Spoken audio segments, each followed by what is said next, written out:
If you're wondering if there is any login activity feature on your Snapchat account, like some other platforms, you can still find information about recent logins and device activity through email notifications and by downloading your account data. And here's how you can do it.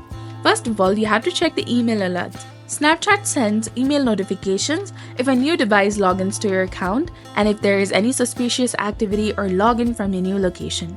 So make sure to check your email box and also your spam or junk folder for alerts regarding the recent logins. And you can also download your Snapchat data. You can request and review your login history by downloading your Snapchat account data.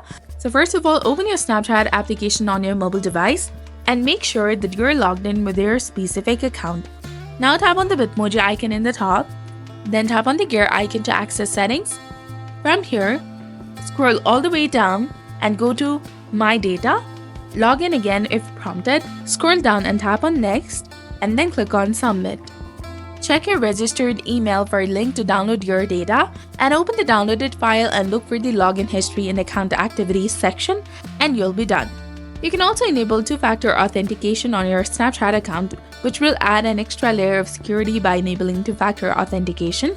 For that, go to Settings, then tap on two-factor authentication, that is between password and partner connections. Tap on it, then follow the prompts to set it up.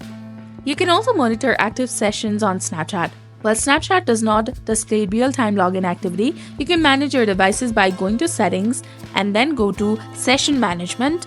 And here you will see a list of devices where you're logged in, and you can remove any devices you no longer recognize.